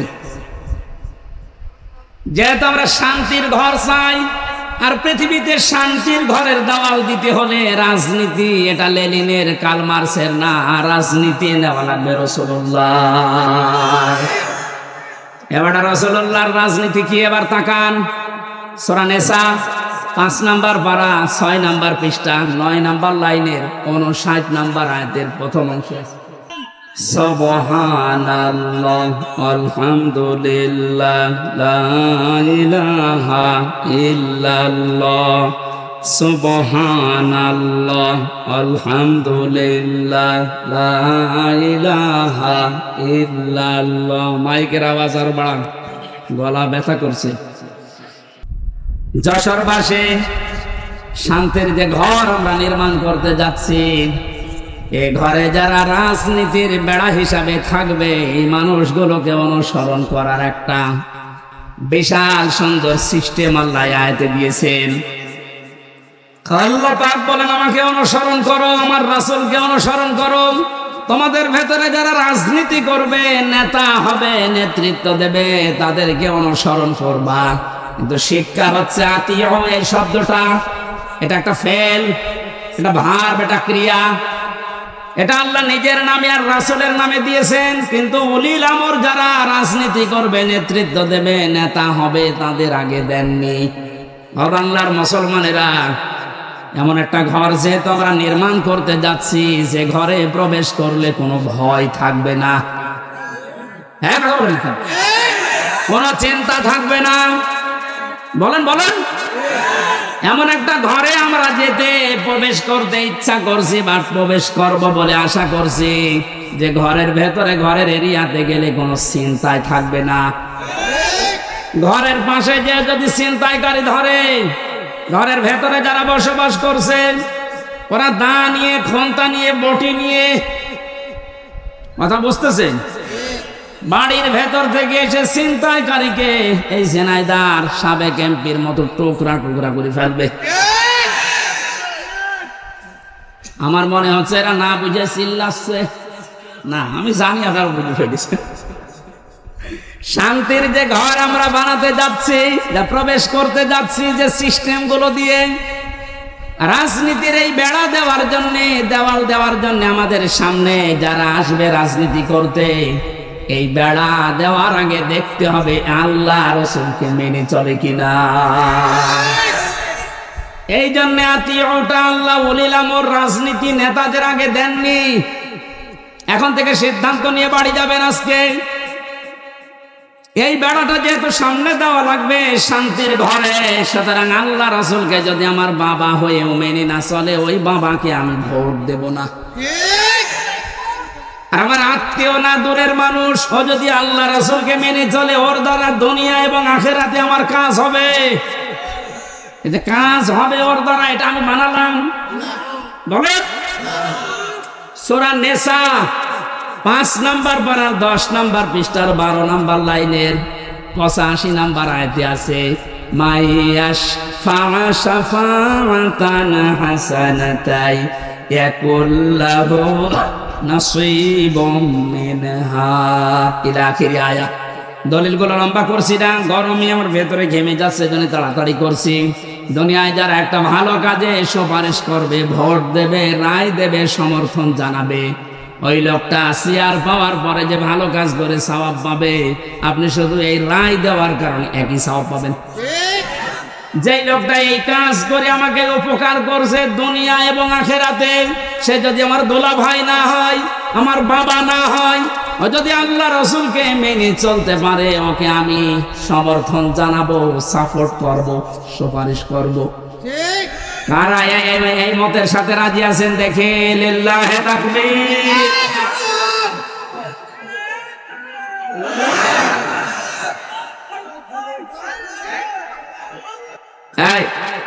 কথা বোঝার চেষ্টা করেন। আমি এখন যেটা বললাম এটা তো রাজনীতি হয়ে গেল না। না, এটা যদি রাজনীতি মনে হয় তাহলে সূরা নিসার 59 নম্বর আয়াত কেটে আপনি বাদ দিয়ে দেবেন। আমি ব্যাখ্যা এইভাবে পড়েছি, মারিফুল কোরআন নিয়ে আসেন, ওখানে ভয়ঙ্কর ট লেখা আছে। আমানাত বহুবচন এই শব্দের ব্যাখ্যায় ভোট, রায়, সমর্থন, সুপারিশ এগুলো লেখা আছে। এখন আপনি তাফসীর মাহফিল লিখে দিয়েছেন, আমি শব্দের ব্যাখ্যায় যদি ওই শব্দগুলো না বলে শুধু আমানত বলি, আপনি তো বুঝবেন না। আর আপনি যদি বোঝেন ও না বোঝা ভান করে থাকবেন। এখন আর ভান করার অভ্যাস আছে না, 5 তারিখের আগে ছিল। এখন আর ভান করার অভ্যাস নেই, যা পড়ি ওইটাই বলি ইনশাআল্লাহ। আগে তো এই যশোরে যাওয়ার জন্য সে কুষ্টিয়া ঘুরে আসতাম, এখন একেবারে সরাসরি চূড়ামন কাঠি দিও না। রাজনীতির বেড়াটা ঠিক করবেন আশা করছি। 2 নম্বরে বেড়ার নাম পেয়েছি আমি সমাজনীতি, 3 নম্বরে পরিবার নীতি, 4 নম্বরে আন্তর্জাতিক যে নীতিটা আছে এটা। এবার আমি 3টা বেড়ার কথা বললাম। পারিবারিক নীতির যে বেড়া, আমি ব্যাখ্যায় যাব। আর কয়েকটা জিনিস লাগে ঘর বানাতে। আমরা দেখি শুধু বেড়া দিলে ঘর হবে না, ছাউনি দেওয়া লাগবে, চাল দেওয়া লাগবে, ছাদ দেওয়া লাগবে। গ্রাম্য মানুষ যারা ঘর বানায় 4 চালা ঘর, এদিকে একটা, এদিকে একটা, ওইদিকে একটা, এইদিকে একটা, চাল লাগে কয়টা? আমি কোরআনে কারিম থেকে 4টা চাল বানিয়েছি। 1 নম্বরে ইমানের চাল। যদি কেউ শুধু ছাদ দিতে চায়, পুরা ইমানটা দিয়ে ঢেকে দিলেই সম্ভব, আর অসুবিধা নেই। যদি 4টা চাল কেউ দিতে চায়, কোরআন জানিয়েছে সৎকর্মের চাল দেওয়া লাগবে, যুদ্ধনীতির চাল দেওয়া লাগবে, সমাজনীতির চাল দেওয়া লাগবে। এই চালগুলো যদি একটা একটা করে কোরআন যেভাবে দিতে জানিয়েছে ওইভাবে আমরা দিতে পারি। শুধু চাল দিলেই হবে না, ঘরে প্রবেশ করার জন্য একটা দরজা লাগবে। আল্লাহ পাক যে দরজার ঘোষণা দিয়েছেন কোরআনে, লা ইলাহা ইল্লাল্লাহু মুহাম্মাদুর রাসূলুল্লাহ। আল্লাহর এই শান্তির ঘরে যদি কেউ প্রবেশ করতে চান, তাহলে এই কালেমা পড়ে এই দরজা দিয়ে প্রবেশ করা লাগবে। গত পরশুদিন আমার চুয়াডাঙ্গায় ছিল, স্বামী স্ত্রী 2 জন এই দরজা দিয়ে অলরেডি প্রবেশ করেছে। এর কয়েকদিন আগে ছিল গাইবান্ধা, সরঞ্জিত নাকি নাম যেন, এই লোকটা এই দরজা দিয়ে আল্লাহর এই শান্তির ঘরে অলরেডি প্রবেশ করেছে। প্রতিদিন প্রতিনিয়ত আজকেও দেখলাম 26 জন আল্লাহর এই কালেমা পড়ে এই দরজা দিয়ে অলরেডি শান্তির ঘরে ঢুকে পড়েছে। আমরা তো আগে থেকেই ঢুকে বসে আছি। তাহলে আল্লাহ যে ঘর বানাতে বললেন, এই ঘরের দরজার নাম কালেমা। নাম কি? জবান খুলে একবার পড়েন, লা ইলাহা।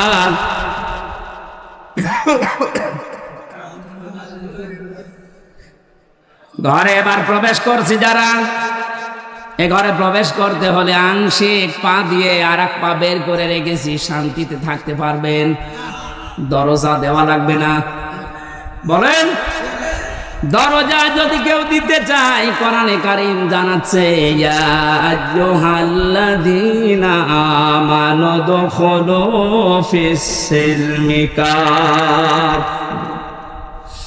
সূরা বাকারা 208 নম্বর আয়াতের প্রথম অংশে আছে, ও হে ঈমানদারেরা, তোমরা যদি সত্যি শান্তি পেতে চাও, আমি যে ঘর দিলাম ইসলামের, এখানে আংশিক প্রবেশ করবা না, পুরোপুরি প্রবেশ করো। জোরে বলেন আল্লাহু আকবার। ঘরে প্রবেশ করে যদি দেখেন জ্বালানা নেই, থাকতে পারবেন? আরামে ঘুমাবেন, দরজা বন্ধ, জ্বালানা দিয়ে চুরি হয়ে যাবে। আল্লাহ পাক এজন্য জানিয়েছেন, এই ঘর শান্তিময় রাখতে হলে আগে জ্বালানা ঠিক করো। আমরা কোন ঘরের 2টা, 3টা, 4টা পর্যন্ত জ্বালানা দেখি। কোরআনে কারীম থেকে আমি জ্বালানা পেয়েছি, এদিক থেকে বাতাস ঢুকবে, ওই দিকে বের হয়ে যাবে। 2টা, একটা মুআমালাত আর একটা মুআশারাত। আমিরে জামাত ডক্টর শফিকুর রহমান যেটা এখন অলরেডি আরম্ভ করেছে, এই কথা বলছেন, শান্তির এই ঘরে থাকতে হলে জ্বালানা লাগবে, আর একটা দিলে হবে না। একটা জ্বালানা দিলে বাতাস একদিকে প্রবেশ করে দম বন্ধ হয়ে যাবে, এটা যেন বের হতে চাই। এই জন্য আমাদের মুআমালাত মুআশারাত ঠিক করা লাগবে। মানে ভারতকে জানিয়েছেন আপনাদেরকে আমরা বন্ধু হিসাবে পেতে চাই। চীনের রাষ্ট্রদূত সেদিন যে প্রশংসা করেছেন, জালেমরা তো নেই, অনেক মুনাফিক এখন চলে যাচ্ছে। কত বিচক্ষণ লোক আপনি জানেন। আমি ছিলাম তার সাথে 4 দিন, বাস্তবতা দেখেছি। লোকটারে মাথা না, এটা একটা ম্যাগনেট। আপনি 20 বছর পরে যেটা বুঝবেন, আল্লাহ ওনাকে 20 বছর আগে ওইটা বোঝার মতো তৌফিক দিয়ে দিয়েছেন। ওনার যে স্যাক্রিফাইস, ওনার যে বিচক্ষণতা, যে তাওয়াক্কুল ভেতরে আছে, আর যে ইখলাস নিয়ে উনি কাজ করে, আমার আল্লাহ মনে হয় এই কারণে ওনাকে আস্তে আস্তে তুলে দিচ্ছে। আপনি যত ষড়যন্ত্র করেন রুখতে পারবেন না। ওনার প্রতিটি পদক্ষেপ আমার মনে হয় তাহাজ্জুদের নামাজ পড়ে সিদ্ধান্ত নিয়ে তারপরে করেন। জেলখানায় যতদিন আমি দেখেছি, আমার তো সেজদা ছিল 2 মিনিট 2.5 মিনিট, আর ওনার সেজদা ছিল 1 ঘন্টা 1.5 ঘন্টা।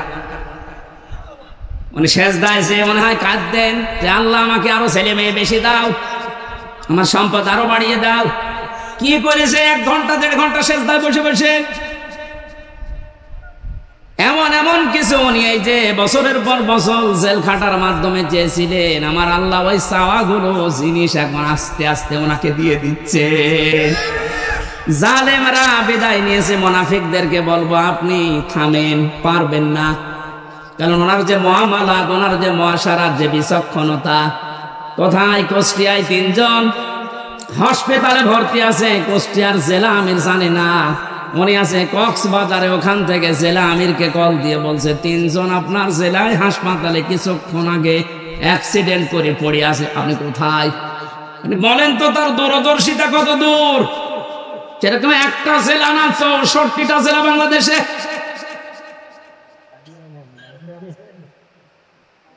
শুধুমাত্র জ্বালানা দিলেই হবে না, আন্তর্জাতিক যে জ্বালানোগুলো আছে উনি ঠিক করার জন্য চেষ্টা চালাচ্ছে।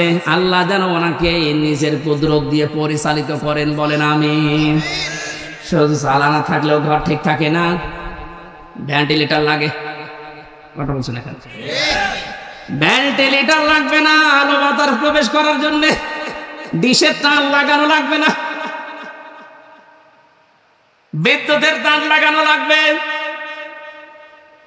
ওয়াইফাই তার লাগাবেন, নাই তো আপনি আন্তর্জাতিক বিশ্ব নিয়ে খেলবেন কি করে, জানবেন কি করে। এই জন্য ভেন্টিলেটর লাগবে কমপক্ষে 2টা 4টা। আল্লাহ রাব্বুল আলামিন কোরআনে কারিমে এমন সুন্দর সুন্দর ভেন্টিলেটর দিয়েছেন। সূরা আলে ইমরানের 85 নম্বর আয়াতে আছে, সূরা আলে ইমরানের 83 নম্বর আয়াতে আছে, সূরা আলে ইমরানের 19 নম্বর আয়াতে আছে। সুবহানাল্লাহ বলতে পারেন না? আমার গলা ব্যথা করছে, এজন্য দলিলগুলো শুধু নাম বলছি। এভাবে যদি ঘর আমরা একটার পরে একটা পয়েন্টে যে সাজালাম, এগুলো একটা করে এখন ব্যাখ্যা আরম্ভ করব। আমার যে প্রথম ঘরের খুঁটির পরে যে চাল আমরা দিয়েছিলাম, নামাজের ব্যাখ্যা, রোজার ব্যাখ্যা, হজের ব্যাখ্যা, যাকাতের ব্যাখ্যা, একটা একটা করে খুঁটির ব্যাখ্যা দিলে এরকম 4 দিন লাগবে। আপনারা এগুলো সব কম বেশি জানেন, এই জন্য এই খুঁটিগুলো আমার বলার দরকার নেই।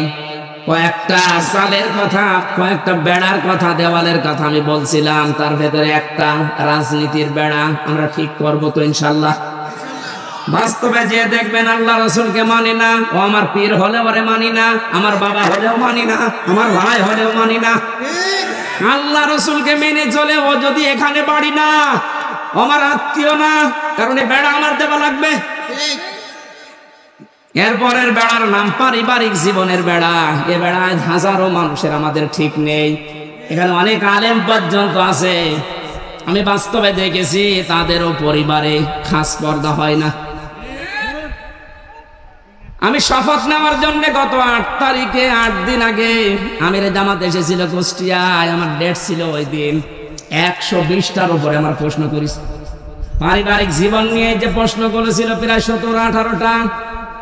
সারা দেশে আমি ওয়াজ করে বেড়াচ্ছি, সারা দেশে আমি ঘর চাইয়ে বেড়াই, অথচ আমার ঘরে টিন নেই। আমারা যেগুলো প্রশ্ন করেছে মিথ্যা তো বলা যাবে না, বাস্তবে একেবারে সত্য সত্য মিলিয়ে দেখলাম না, মিলছে না। রকন মানে যে খুঁটি নির্ভর করা যায় এমন জিনিস, সেটা আসলে আমারে হয়নি। পারিবারিক জীবনের যে আসল খাস পর্দা ওটা 100 ভাগ এখনো আমার আসেনি। আমারে বলছে হবে না, দিন পাল্টিয়ে দিলাম, আবার 9 দিন পেছিয়ে দিয়েছে। আমার মতো একটা নাম করা হুজুরের যদি এই অবস্থা, বাকিগুলো আল্লাহ জানে। আমাদের পারিবারিক জীবনের যে পর্দাটা, এটা অনেকে নফল মনে করে, অনেকে গুরুত্ব দিতে চায় না।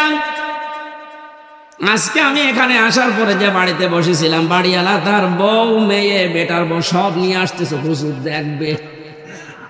এটা তো হালকা জায়েজ আছে। হ্যাঁ, মেয়েদের পর্দা পারিবারিক জীবনে যে ফরজ, এটা অনেকে জানেই না। এখানে একামতে দিনের খুঁটি হওয়ার জন্যে, আমি আরবিটা বললাম নাই, খুঁটি হওয়ার জন্য অনেক কাঠ খড়ি পোড়ানো লাগে। সত্যি যদি কোনো মানুষ একনিষ্ঠ ভাবে ইখলাসের সাথে খুঁটি হিসাবে কাজ করতে চায়, আমার যতটুকু বাস্তবতা দেখলাম 120টা প্রশ্নের ভেতরে আল্লাহ তাকে জান্নাত দিয়ে দেবে। আমাদের পারিবারিক জীবনে স্বামী স্ত্রীর যে সম্পর্কটা হওয়ার কথা ছিল, এখন আস্তে আস্তে ভারতের চ্যানেলগুলো থেকে, আশপাশের মানুষের ব্যবহার থেকে আমরা সব নষ্ট করে ফেলেছি। স্ত্রীর স্বামীর ওপরে শ্রদ্ধা নেই, ভক্তি নেই, খালি ভুল ধরার চেষ্টায় থাকে, এরকম বউ নেই। আরো আসতে বলেন,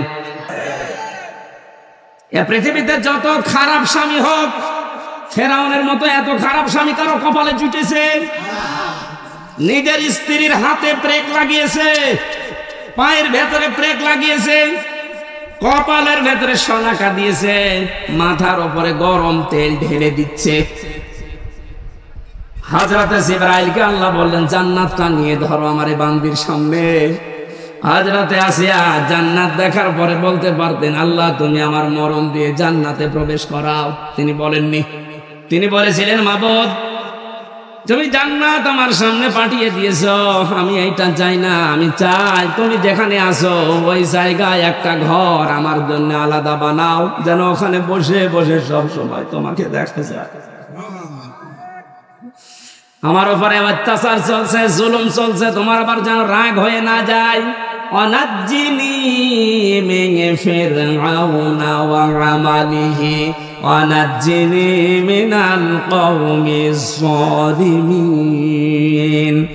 আরবি গ্রামার যারা বসে জিজ্ঞাসা করেন, এক খালিদ করে আল্লাহ টান দিয়েছেন, অনাজ্জিনি, আমাকে তুমি বাঁচাও। এই যে অত্যাচার করে আমার স্বামী নিজে আর লোক দিয়ে করায়, এই জালেমদের হাত থেকে তুমি আমাকে বাঁচাও। কিন্তু আল্লাহ তুমি রাগ করে আমার স্বামীর ওপরে গজব দিও না। এত বড় কঠিন বিপদের ভেতরেও স্বামীর জন্য বরদোয়া দেয়নি। আর আমার আপনার বউ, সারা জীবন আপনি মাটি করে দেবেন খাটতে খাটতে, মাথার ঘাম পায়ে ফেলে চুল উঠে যাচ্ছে আপনার। একদিন যদি একটা সাবান কম হয়, ফোঁটা দিয়ে ফোঁটা বের করে ফেলবে। বরদোয়া তো আছে বাংলা আরবি মিলে না। আমরা এরকম পারিবারিক জীবন চাই না। বিশ্ব নবী মুহাম্মদ রাসূলুল্লাহর স্ত্রীর দিকে তাকান, তার পারিবারিক জীবন কেমন ছিল। হযরতে আয়েশা বলেন, মুহাম্মদ রাসূলুল্লাহ আমার স্বামী, তাকে আমি গোসল করাতেছিলাম, হঠাৎ রক্ত আর পানি প্রবাহিত হয়ে যাচ্ছিল। নবীজি বললেন, আয়েশা, পানির ভেতরে রক্তের মতো লাল কি দেখা যায়?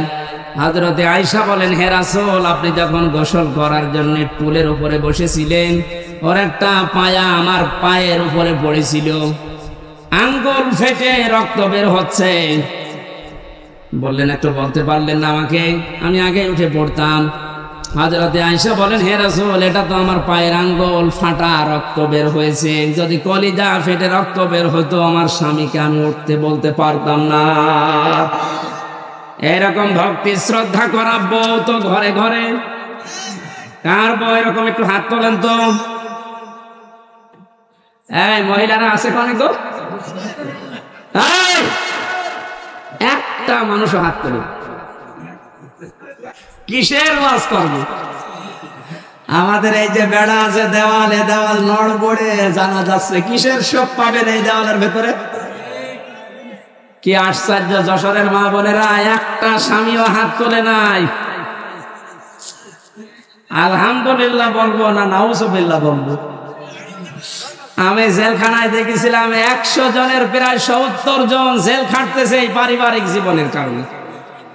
বই মেরে ফেলেছে না আদা মারা করেছে, যাই যৌতুকের কারণে। এই সমস্ত বিষয় নিয়ে ওখানে বসে বসে আমি একটা বই লিখেছি, দাম্পত্য জীবনে কলহ এবং সমাধান কি। মেয়েদের জন্য বিশেষ করে গাড়িতে আছে কিনা জানি না, আছে, ওটা নিয়ে যাবেন বউর জন্য। ওরা বলবেন এটা শেষ করুন, মেয়েকে বিয়ে দেওয়ার আগে ওটা পড়াবেন। 120 পৃষ্ঠা লেখা আছে, যাওয়ার সময় গাড়ি থেকে নিয়ে ওদের পড়ান। পারিবারিক জীবনের এই যে দেওয়ালটা বেড়াটা, এটা আমাদের ঠিক করা দরকার। নয়তো আপনারও জীবনে এই জল্লাদ শাহজাহান এবং এখন যে জল্লাদ আছে কেন্দ্রীয় কারাগারে, এর নাম ইলিয়াস, এই বউ মারার কেসে জেল কাটতেছে। আমাদের কপালে ওরকম আবার এসে যাবে কিনা আল্লাহ জানে। এই জন্য ওইটা নিয়ে পড়ান, পারিবারিক জীবনের এই দেওয়ালটা বেড়াটা ঠিক করেন। আল্লাহ এরকম একটা শান্তির ঘর আমাদেরকে তৈরি করার তৌফিক দিন, যে ঘরের ভেতরে প্রবেশ করলেই শান্তি পাওয়া যায়।